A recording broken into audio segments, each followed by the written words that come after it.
We are going to be talking about the winter blues, how to keep the spring in your step during the winter months.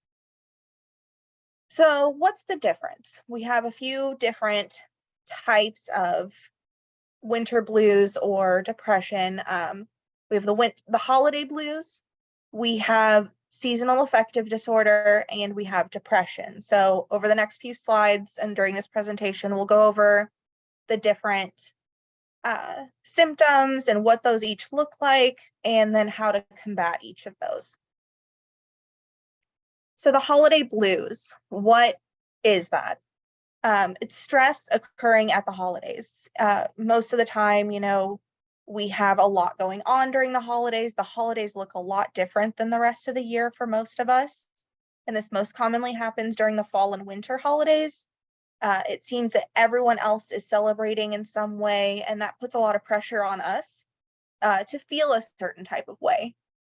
So symptoms of this can include headaches, problems sleeping, either not sleeping enough or sleeping too much. And the same goes with weight gain or changes in appetite. So you can either, want to eat everything or you don't want to eat anything at all. There's anxiety, distress. We can just feel like we don't know how to feel, which can be very frustrating for us. There's this lack of connection that we can have. And then even things that we find enjoyable most of the time suddenly just don't seem that interesting. Even though this is a joyous season and we feel like we should be feeling our best selves, we just don't quite feel that way. So some of the contributing factors, we have Christy Dyer, and she has the 5 Fs. And these are finances, family, festivities, fatigue, and food. So all of these, either just some of them or all of them, can contribute to this holiday stress we're feeling. We have increased stress and anxiety, kind of like I was talking about before. There's a lot going on. Increased financial pressures. There's this expectation of gifts or buying a lot of food. Over commercialization of the season. That's pretty self-explanatory for you. Unrealistic expectations of a perfect holiday. So we have this idea in our head of how the holidays should go. And then when they're different than that, that can cause us to feel like we're not doing everything we should, or we can miss some of the nostalgia of having certain people around. There's friction within the family. Not all families are going to get along 100%. I know my family doesn't. When we all gather together, something can go wrong. Inability to be with family.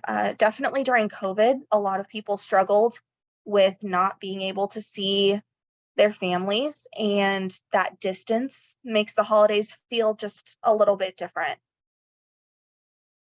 A flurry of holiday parties that you feel like you have to be at, every single one of them, and all of them probably have different expectations of you, of what you need to bring, what you need to wear, what you need to do, who you're going to see. Memories of past holiday celebrations. So this, again, it's that nostalgia where you feel like every holiday should be like it was, and that's just not possible anymore. And then exhaustion from trying to do it all. So we're trying to put all of this pressure on ourselves to get everything done and make everything happen for everyone else, and we kind of forget to take care of ourselves. And then there's a change in diet or daily routines because we've got this influx of food, or we don't have time to exercise because we have all these parties to go to. So ways to combat that, or ways to get through the holidays, is remember to rest. Again, this comes from Christy Dyer. The R stands for reasonable expectations and goals. So be realistic about what's going to happen for the holidays. Maybe make a list of the things that need to get done and have to happen. And then you can add another list of things that if they happen, that's great. And they can kind of be on the back burner for a little bit. Just prioritize how you're going to spend your time. And then make sure you get some rest and relaxation. If you need to plan that into your day, that's absolutely fine. Exercise daily, and that doesn't mean you have to go to a gym. That just means to move every day. Even if you're going to get up and stretch for 10 minutes, if you're going to go for a walk around the block when it's not icing outside, there's plenty of free activities you can find in your community. And then eat and drink in moderation. You can always find room for treats. That's great. It's the holidays. But just pick and choose and find what works for you. So the S stands for simplify to relieve stress. This includes setting a budget. And it's not just monetary. You can pick and choose which social gatherings you are going to go to. And, some of the others you might just have to say, no, I need some time to rest. And then remember that gifts don't have to be expensive. You can make them personal without spending a lot of money. And then the T, take time to relax and remember. So spend time with the people in your life that you really care about and that you want to spend time with. And keep in mind that your traditions can change. You can start new traditions. You don't have to do the same thing you've done every year, especially if that just doesn't look reasonable for you this year. Times are changing, people change. Just do what fits you, your family. And then determine your priorities, make it realistic, and do what needs to be done first, or figure out what those things are. And then enjoy the rest of the holidays. Delegate. That's a great one. So find some people in your life that you love and you trust and give them some of those responsibilities or ask for their help in any ways that they can. Take time for yourself, and self-care looks different for everybody. This doesn't mean you have to go buy a face mask and take a bubble bath. It could just be reading a book or journaling or just watching a show or a movie that you really enjoy. Just anything that really makes you feel good. Then minimize those financial stressors by setting a budget and stick to it. So don't just set a budget and then, oh, well, I need to get one more gift for this person. No, just take some time and really figure out what you need to do. And then enjoy those free holiday activities. I know the season's pretty much over. We're into January now, but these are good things just moving forward, no matter what the holiday is or what the time of the year is. Find some free activities around. You can always check out, like I just saw the library is having a bunch of classes coming up that are going to be great. And find ways to just spend your time that you feel productive without having to expend a lot of energy. And think about giving a gift from your heart, like time or presence, something that is more of an experience than an actual physical gift. And be around supportive people. That can make a huge difference. If you are around people that drain you, you aren't going to feel the energy to get everything done you need to do. So make sure you choose who you're around based on how you feel when you're with them. You can volunteer. You can always find places. I know a lot of senior centers want volunteers all of the time, just to engage and socialize with people. So it's not something you have to physically work hard at. It's something that you can just go and you can talk to people and they will love it. Create new holiday traditions. You can just implement whatever feels good. If you want to just try something new, and if it doesn't work out this year, that's great. You learned, you can try something else next year, and it doesn't have to be set in stone, and it doesn't have to look the same every year. And this kind of goes in with the finding a new holiday tradition. Find a new place or a new way to celebrate. And then sun therapy is very important, and it helps a lot. So getting outside for just 20 minutes a day can make a huge impact on how we feel during the holidays. And this doesn't have to be 20 minutes all at the same time, especially I know it's about to warm up again and it'll be a little bit nicer outside. But even when it's cold, if you get out for 5 minutes 4 times a day, That gives you your 20 minutes, and that is just as good as going outside for 20 minutes solid. So staying busy, it's kind of a hit and miss. So when I say stay busy, I don't mean that your whole day has to be just planned out and you have things to do all day. This can also be taking time to plan your self-care, planning your rest, planning your time off, so that you have time to figure out your next steps or what needs to be done the next week. Just really taking time to reflect and figure out what's going on. But, also fill that calendar with some fun things. And again, creating your own traditions. If old things that you did don't bring happy memories anymore, then do something new. If you don't have family around, find some friends that you can spend the holidays with. You can always make changes based on what's going on in your life currently. Got some funny animations here. All right, so moving on now, this I feel like is more of what we typically hear about during the holidays. The holiday stress is a big one, but usually once we get into January, a lot of that holiday stress goes away. But some of us still don't feel right. We're just not our normal selves, something's kind of going on, and that can possibly be seasonal affective disorder. So with that, this is a mood disorder with symptoms of depression, but it's short term. It's only during the winter months that we feel this way. Once it gets warmer outside, once there's more sunshine, then we don't have these symptoms. It can usually happen during adulthood that we develop this, and women are 4 times more likely to suffer from seasonal affective disorder. Let's look at some of these symptoms. Daytime drowsiness. So even if you got plenty of rest the night before, sometimes you just feel run down, and it becomes a daily thing where you just don't feel the energy that you normally have. Fatigue, low energy level, like I said, it kind of goes with the drowsiness.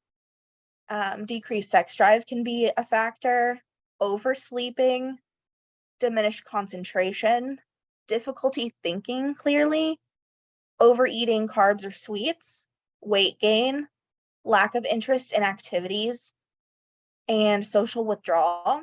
And this can also come with thoughts of self-harm. And all of these symptoms, it's on a scale, a sliding scale, basically. It can be very minimal, where you just might feel a little off and you're not really feeling like your full self, or it can go fully to the other side where you are just not doing okay and maybe need to figure out some ways to combat what's going on. Oh, goodness. And this also can happen with anxiety. Even though the holidays are over, maybe we're still feeling stressed about our day-to-day lives, our jobs, things we have to do, or maybe you're just anxious for no reason, and that is perfectly acceptable, and that is perfectly normal. So the patterns of seasonal affective disorder, they usually start in October or November and last until about March, but sometimes it doesn't hit us until January. Sometimes it happens in November. It depends on you and what's going on. It's the most important symptom of SAD is that you don't feel like you return to normal until about March, or when things outside warm up a little bit and we get more sunshine. So, like I said, it's usually mild to moderate, but it can be severe. So what can help? There's a few different things. We have light therapy, and we'll kind of go into that a little bit. Medications, and this can be anything from like a vitamin D supplement. A lot of times SAD is thought to be a symptom of not having enough vitamin D levels, not getting enough sunshine. So a vitamin D supplement might be something that just helps boost our mood a little bit and gets our bodies back to normal. But this could also be seeing a doctor, a psychiatrist, and being prescribed antidepressants, just short term, and usually it's a very low dose, and it's just kind of to get your body back to normal short term, and then once the mood picks up, once the sun is out, once everything's good, then you can talk about coming off of those antidepressants. And then lifestyle changes. So increasing the amount of light in your home, like I said, we're going to touch on that in a little bit. Exercising regularly, even just getting up and stretching, finding a yoga video on YouTube or something like that. Finding ways to manage your stress. And that looks different for everybody. Some people like work out for an hour a day and that helps them manage stress, but other people like to sit and read for an hour a day and that helps them manage their stress. So find something that works for you and works for your stress level. And then eating fewer carbohydrates. During the holidays, during the winter months, those are the foods that usually we gravitate towards, but the carbohydrates are usually, that craving is because our body is wanting something that's a quick fix, and that rush of sugar kind of makes us feel good for a few minutes, but then we come crashing down. So we want to find something that's more sustainable. So even if you are eating the carbs, which carbs are fine, it's not that you have to cut out carbs completely, but eat them with some protein, have some meat, or have some vegetables too, and just kind of regulate your body a little bit more. Don't go straight for the candy, you know? So here we are with the light therapy. This is actually something that I've looked into a lot lately because it sounds just so fascinating to me. But they sell these things called light boxes, and you can get them on Amazon. You can find them at like Home Depot, just, like home improvement stores. But these light boxes basically mimic sunlight without being like a direct sun source. But just this light box, it's brighter than normal light, and you only have to use it for a few minutes, anywhere from 20 to 60 minutes a day. And it's something that, if you do it in the morning, it can kind of boost your mood for the rest of the day. There's not very many side effects that go with this that are terrible. Like you might experience some headaches or some nausea, but that's not something that is long term. And if you feel that way, you can just shorten your light therapy and just figure out what works for you, or maybe it needs to be less intense, it needs to be farther away, whatever works for you. There is a precaution that if you do suffer from bipolar, the light can trigger like a manic state.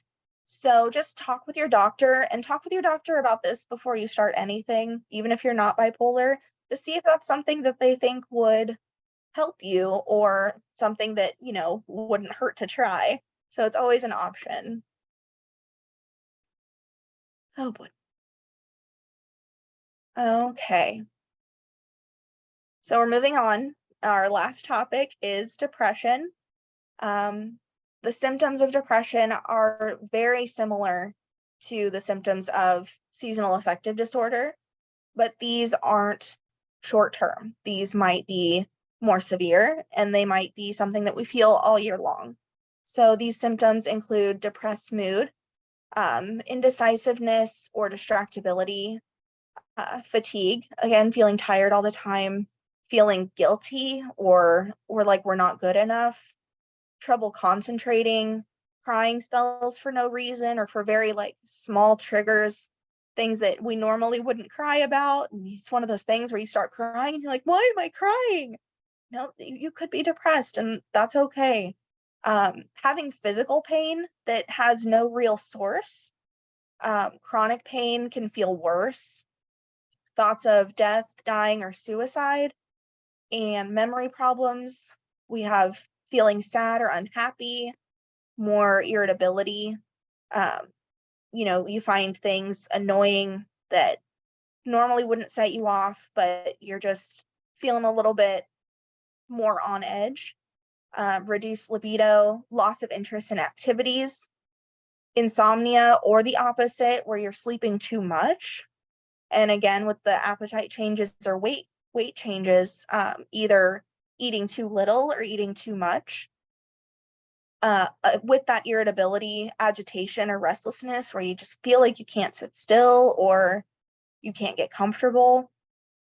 And then slowed thinking or speaking or body movements. So depression in older adults, it's very similar symptoms, feeling hopeless or helpless, anxiety and worries, that slowed movement and speech, neglecting personal care, not taking care of ourselves like we should. And that's not just in older adults, that's in everybody.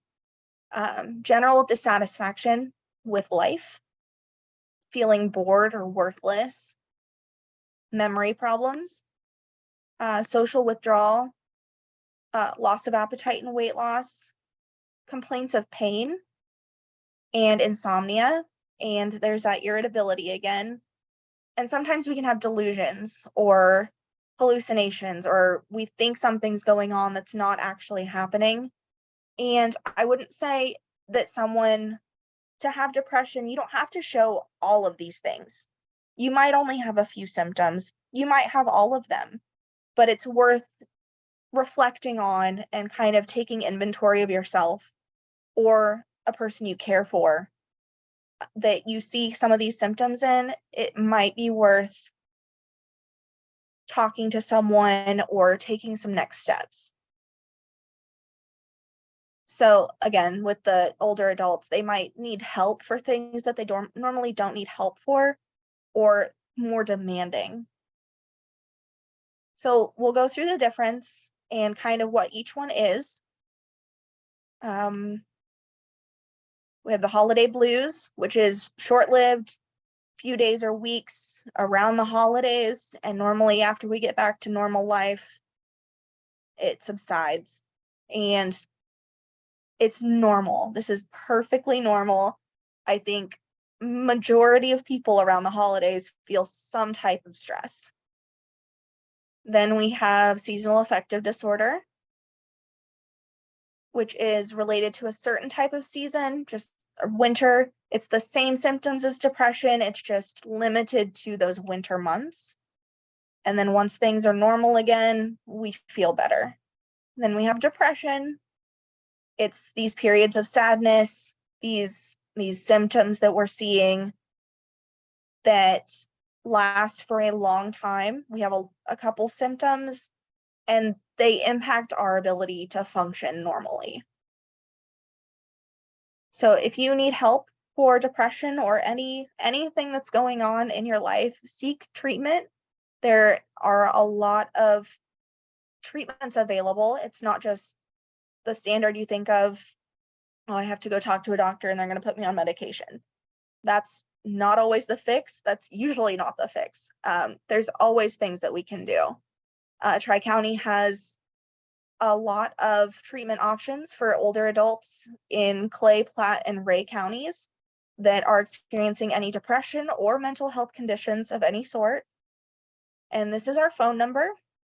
So if you have any questions, feel free to reach out, or you can reach out to Cheryl, and she has my contact information, and she can let me know, and we'll get you in contact with somebody. And I'll see if there's anything in the chat. Stop my share. Here we go. Yes, if you'd like to, now's the time. If you'd like to ask a question, just put it in the chat. We have time. Yeah. Sorry, that was much shorter than I anticipated. Happens sometimes, yep. Yeah. Okay. All right. We have kind of a quiet group tonight. I do want to encourage everyone, if you could take a link to the survey, which is in the chat, we'd really appreciate it. All right, well, let's see. Oh, here's a question. How can I help a friend who is depressed during the holidays but doesn't see it herself? That's a very good question. Sometimes we see it in other people before they can see it in themselves. I think a good starting point would be just talking, not accusing and not making her feel like she's not seeing it, but just ask her how she's feeling, what's going on in her life, if there's anything that she's stressed about, if there's anything that she needs help with. And then it might also be a good idea to plan some activities. Some socialization might be good, or it really depends on the person. If they're more of an introvert, they might want to just spend some time with you, and spending some time just outside of their normal environment might spark something with them, and just go from there and talk it out and see if maybe they're willing to share more information once they're more comfortable. And they might not see that they're depressed, but you might get some insight into what's going on in their life. Okay, I see another question. If you already suffer from regular depression year-round, how can you help avoid seasonal affective disorder or the holidays compounding and making depression worse? Wow, okay. So if you already have depression, I would seek treatment for that first and foremost. Get in touch with a therapist or a psychiatrist or both, and find out a treatment plan for your normal depression. And then around the holidays and around the winter season, you might have to change therapy schedules. You might have to change medication dosage or medication. And then I would focus a lot on taking care of yourself, doing a check-in, maybe keeping a journal of how you're feeling, and just continually checking in to see if it's improving, if you're kind of stabilizing, writing down your feelings, what you're worried about, how you're feeling, things that you have going on, things that you're excited about, and maybe making a plan and having those things on our calendar that we can look forward to can help with that depression, or not. It doesn't get rid of the depression, but it can help you from sinking into it. If you've got something to look forward to and something to plan for, that can just kind of break that cycle. Any other questions? We had several thank yous in the chat. Thank you again. You're so welcome. Thank you for being here. I think that's probably all we're going to have tonight. Again, thank you so much, Connor, for your insights. Thank you all for joining us, and we hope to see you at future Mid-Continent virtual programs. Good night, everyone. Thank you, everyone. Bye-bye.